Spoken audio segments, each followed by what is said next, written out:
गांव में सुबह की पहली किरण खेतों में फैली तो राधा अपने छोटे से घर के आंगन में झाड़ू लगा रही थी।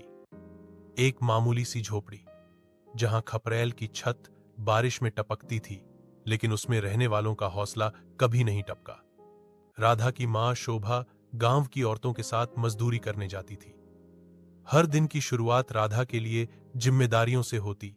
खाना बनाना, छोटी बहन को तैयार करना और फिर खुद स्कूल जाना। राधा का सपना था एक टीचर बनना। हर दिन स्कूल जाते हुए गांव की औरतें कहती, लड़की हो, चूल्हा चौका सीखो, पढ़ लिख के क्या करोगी।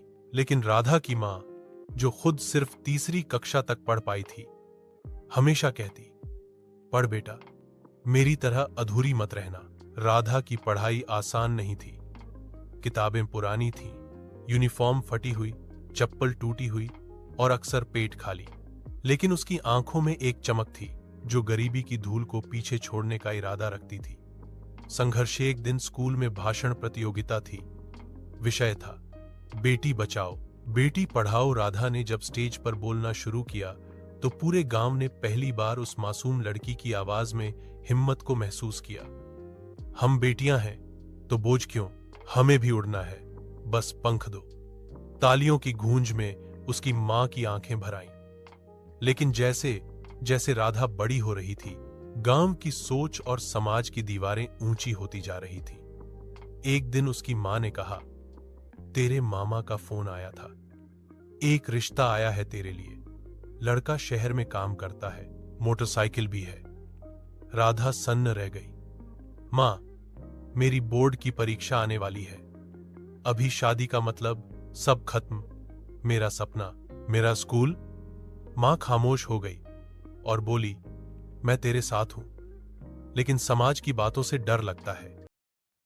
उम्मीद की किरण स्कूल के मास्टर जी, जो राधा की मेहनत से बेहद प्रभावित थे, एक दिन घर आएगा। उन्होंने कहा, शोभा बहन, राधा में काबिलियत है, अगर आप चाहें तो मैं इसे शहर के सरकारी स्कूल में दाखिला दिलवा सकता हूं, छात्रवृत्ति भी मिल सकती है।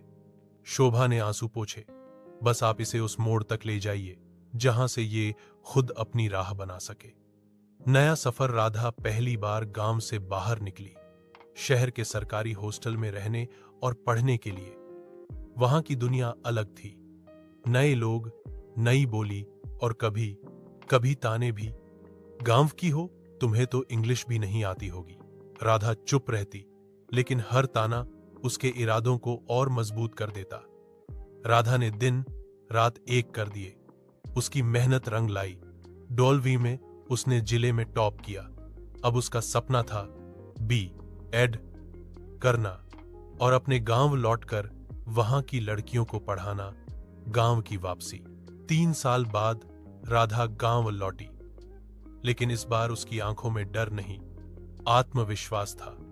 उसके हाथ में डिग्री थी और दिल में मकसद। गांव की वही औरतें जो उसे ताने देती थीं, अब कहने लगीं, हमारी बिटिया तो अब मास्टरनी बन गई। राधा ने गांव में एक छोटी सी टपरी में ट्यूशन सेंटर खोला, सपनों की पाठशाला। वह वहां सिर्फ किताबें नहीं, सोच भी बदल रही थी। छोटे छोटे बच्चों को अंग्रेजी सिखाना, लड़कियों को आत्मरक्षा के तरीके बताना और माताओं को समझाना कि पढ़ाई बेटी का गहना है। कहानी का मोड़। एक दिन गांव में जिला अधिकारी का दौरा हुआ। जब उन्हें राधा के ट्यूशन सेंटर के बारे में पता चला तो उन्होंने उसे गांव के प्राइमरी स्कूल में अध्यापक की स्थायी नौकरी दे दी। राधा की आंखों में आंसू थे। उस दिन उसने अपनी मां को एक जोड़ी कांच की चूड़ियां भेंट की। मां, ये तेरे लिए। तूने जो मेरे सपनों के लिए अपनी चूड़ियां बेची थीं, वो अब लौटाई हैं, इज्जत के साथ।